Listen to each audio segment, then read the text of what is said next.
There are moments in wildlife observation when interspecies behavior defies every textbook, when animals known for aggression show unexpected compassion, when the boundaries between predator territories dissolve in the face of shared crisis. Montana Wilderness Ranger Alex Morrison had spent 18 years patrolling the Cabinet Mountains, encountering wolverines dozens of times, solitary, fierce, notoriously aggressive mustelids that avoided humans and attacked anything threatening their territory. But nothing prepared Alex for the September morning when two juvenile wolverine cubs approached him deliberately, vocalized urgently, and then did something wolverines never do. They waited for him to follow them. For 20 minutes, the cubs led Alex through dense forest, checking repeatedly that he was following, their behavior communicating desperate purpose rather than typical wolverine territoriality. When they finally stopped at a collapsed boulder field and began digging frantically at a specific spot, Alex heard it. The faint, terrified crying of a bear cub trapped somewhere beneath tons of rock. What happened over the next 6 hours would require a multi-agency rescue operation, would document the first known case of wolverines seeking human help for another species, and would prove that compassion and intelligence exist in the most unexpected predators, that even fierce, solitary animals understand when a baby needs saving, and that sometimes the call for help comes from the last creatures you'd expect to care. Alex Morrison was conducting routine trail maintenance on the Cabinet Ridge Trail when he first noticed them. Two juvenile wolverines, approximately 6 months old, watching him from about 30 yards away. Wolverines were rare sightings even for experienced rangers, solitary, secretive, known for their fierce temperament and avoidance of humans. Seeing two together suggested siblings from the same litter, but their behavior was completely atypical. They weren't fleeing. They weren't showing aggression. They were watching him with obvious intent, making soft vocalizations that sounded urgent, almost distressed. "Hey there," Alex called softly, staying still. "You two okay?" One cub, slightly larger, probably male, took several deliberate steps toward Alex, stopped, looked back at his sibling, then looked at Alex again. The behavior was clear. "Follow me." "That's not normal wolverine behavior," Alex said into his radio to dispatch. "I have two juvenile wolverines attempting to get my attention, showing no fear response, appearing to want me to follow them. I'm going to see what this is about." The cubs led him off trail into dense forest, moving slowly enough that Alex could keep pace, checking repeatedly that he was following.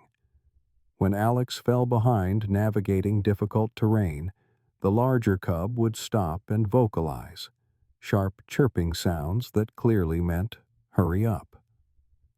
For 20 minutes they traveled deeper into wilderness, the cubs maintaining their urgent pace. Alex's confusion grew. This was unprecedented behavior. Wolverines didn't seek human contact. They certainly didn't lead humans anywhere deliberately. Then they reached a boulder field, a collapsed rock formation where massive granite boulders had tumbled down the mountainside, creating a chaotic jumble of stone and crevices. The cubs immediately began digging at one specific spot, clawing frantically at rocks, vocalizing constantly. And that's when Alex heard it. Beneath the rocks, faint but unmistakable, the crying sound of a baby bear in distress. Alex approached the boulder field cautiously. The wolverine cubs moved aside, allowing him access, continuing to vocalize urgently at the spot where they'd been digging. Alex knelt and listened carefully. There was definitely a bear cub trapped somewhere beneath the rocks, crying weakly. "Dispatch, I need immediate backup," Alex radioed. "Two juvenile wolverines just led me to a collapsed boulder field where a grizzly bear cub is trapped underground. I need technical rescue, heavy equipment access if possible, and wildlife veterinary on standby. This cub sounds young, maybe 3 to 4 months old. Unknown how long it's been trapped." "Copy. Assembling team. ETA 90 minutes given location." Alex began carefully removing smaller rocks by hand, trying to locate exactly where the cub was trapped. The wolverine cubs watched intently, moving closer when Alex made progress, staying back when he worked. Their behavior was extraordinary. Not aggressive, not territorial, clearly invested in the rescue effort. "How did you two find this cub?" Alex wondered aloud. "And why do you care enough to get human help?" As Alex worked, he pieced together what might have happened. The boulder field was recent, probably from the previous night's minor earthquake, a 4.2 magnitude tremor that had shaken the region. The grizzly cub had likely been foraging or playing near the rocks when they collapsed, trapping it in a cavity below. The wolverine cubs, possibly hunting in the same area, must have heard the trapped cub's cries. But that didn't explain why they'd sought human help. Wolverines were known for stealing kills from larger predators, for their fearless aggression. They should have ignored a trapped bear or waited for it to die and scavenged the body. Instead, these cubs had traveled 20 minutes through forest to find a human and deliberately led him to the crisis. After 30 minutes of work, Alex located the cavity, approximately 8 feet down, wedged between two massive boulders, was a grizzly bear cub maybe 15 weeks old, terrified and crying, but apparently uninjured. The rescue team arrived in 75 minutes, 3 additional rangers, a wildlife veterinarian, and specialized rock rescue equipment. When they saw the 2 wolverine cubs sitting calmly 20 feet from the rescue site, watching the operation, the team was stunned. "Those are wolverines," said Dr. Sarah Chen, the wildlife vet. "Alex, wolverines don't do this. They don't approach humans voluntarily, and they certainly don't lead them to trapped animals. This is unprecedented behavior." "They brought me here deliberately," Alex confirmed.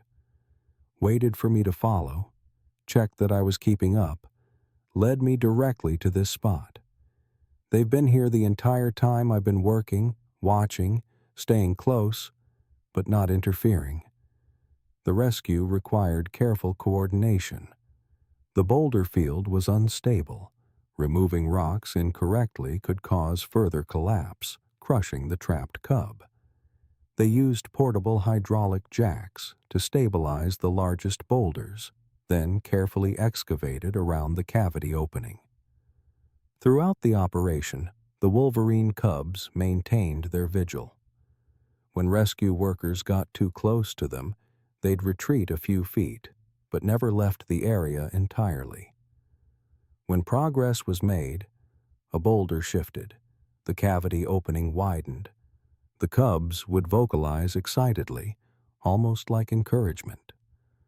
After 3 hours of careful work, they created an opening large enough to reach the cub. Dr. Chen descended into the cavity with a safety harness, assessed the grizzly cub's condition, and carefully lifted the frightened baby out.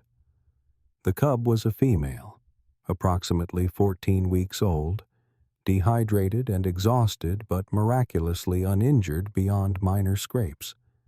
She'd been trapped for an estimated 12 to 16 hours based on her condition. The moment the cub was brought to the surface, both wolverine cubs approached closer than they had all day, standing on their hind legs briefly to see the rescued bear, making soft, chittering sounds that almost seemed like relief. "They're checking that she's okay," Alex said, watching in amazement. They wanted to know the rescue worked. Dr. Chen examined the grizzly cub, whom the team named Hope, and determined she needed immediate hydration and monitoring for potential internal injuries from the rockfall trauma. As they prepared to transport Hope to the wildlife rehabilitation facility, the wolverine cub's behavior became even more remarkable. They followed the team as they carried Hope toward the transport vehicle, maintaining a distance of about 15 feet, vocalizing softly but continuously. When rangers tried to gently discourage them from following, the cubs would stop briefly, then resume following at a greater distance. "They don't want to leave her," Dr. Chen observed.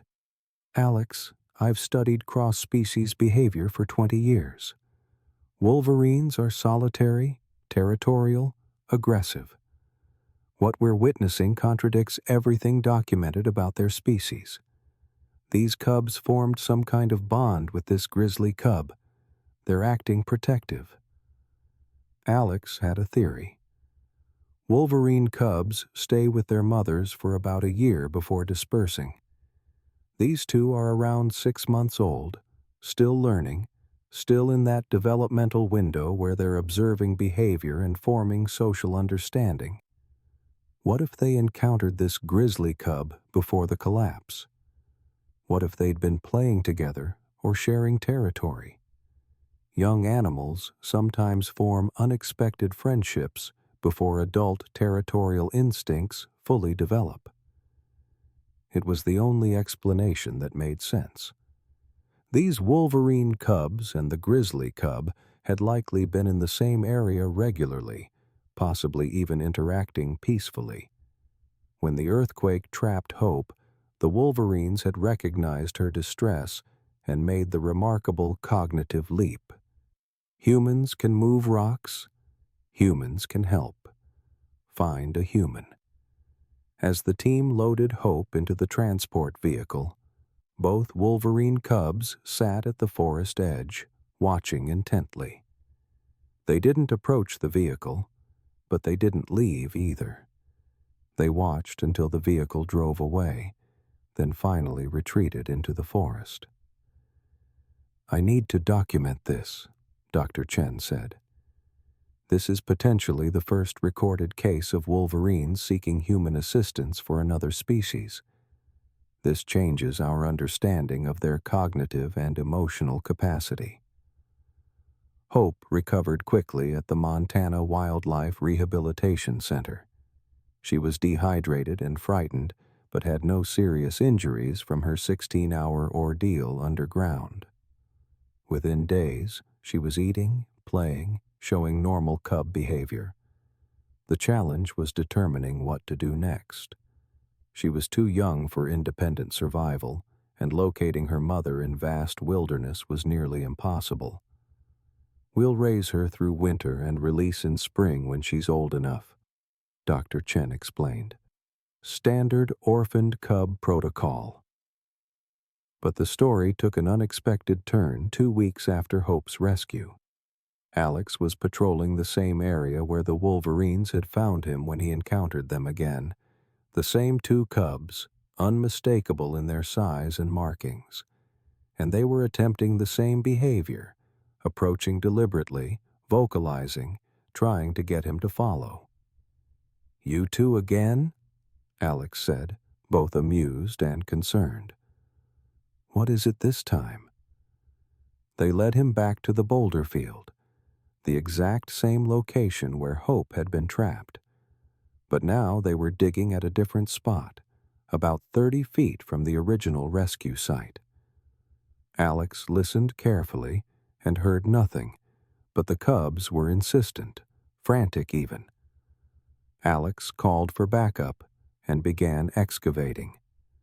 3 feet down, he found a small natural cavity in the rocks, and inside was a den that had been there before the collapse. Inside the den was a dead adult female wolverine. This was their mother, Alex realized, his heart breaking.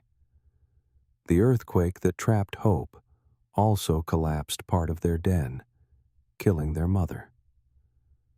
These cubs are orphans too. That's why they'd sought human help. That's why they understood that the trapped grizzly cub needed rescuing. Because they knew what it was like to be trapped, to lose your mother, to need help desperately. The wolverine cubs weren't just intelligent. They were empathetic. They'd saved Hope because they understood her crisis personally. The discovery devastated the rescue team, but explained everything. The wolverine cubs had survived their mother's death in the earthquake, had heard Hope's cries from the nearby collapse, and recognized another orphan in crisis. Their decision to seek human help wasn't just intelligence. It was empathy born from shared trauma. "We need to help them too," Alex insisted. "They're 6 months old, normally stay with mother until 12 months. They're not ready for independent survival, especially heading into winter." Wolverines were notoriously difficult to rehabilitate, aggressive, solitary, resistant to human care. But these two cubs had already demonstrated extraordinary trust in humans. Dr. Chen proposed an unprecedented plan. Bring the wolverine cubs to the same facility where Hope was recovering. "It's never been done," she acknowledged. "Wolverines and grizzlies are natural competitors. But these three have a bond. Maybe that bond can be their anchor through rehabilitation." The wolverine cubs, named Scout and Shadow by the team, were trapped humanely using food lures and transported to the facility. The introduction to Hope was carefully supervised in a neutral outdoor enclosure. The moment Hope saw the wolverine cubs, she made excited vocalizations and approached them immediately. The wolverines responded with soft, chittering sounds, and all three began playing together, gentle, careful play that showed obvious familiarity and affection. They already knew each other, Dr. Chen documented. Before the earthquake, these three were playing together in the wild. Scout and Shadow saved Hope because she was their friend. Over the following months, the unlikely trio remained inseparable. They ate near each other, played together daily, slept in the same recovery building. Hope grew rapidly, soon outweighing both wolverines combined, but the size difference never affected their bond. Scout and Shadow taught Hope hunting behaviors: stalking, pouncing, patience. Hope taught them climbing and fishing techniques she learned from rehabilitation staff. By the following spring, all three orphans were thriving and ready for wild release consideration. Hope weighed 90 pounds, a healthy juvenile grizzly. Scout and Shadow had reached adult wolverine size, demonstrating all species-appropriate survival behaviors. The question was whether to release them together or separately. "Their bond is real," Dr. Chen argued. "Releasing them in the same territory gives them the best chance.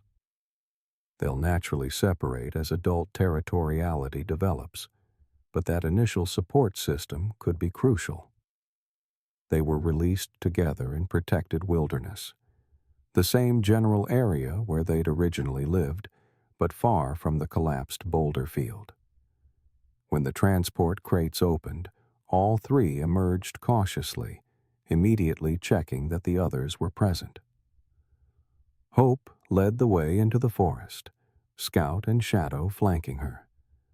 Before disappearing into the trees, all three stopped and looked back toward Alex and the team, a moment of acknowledgement that felt deliberate, like goodbye, like thank you.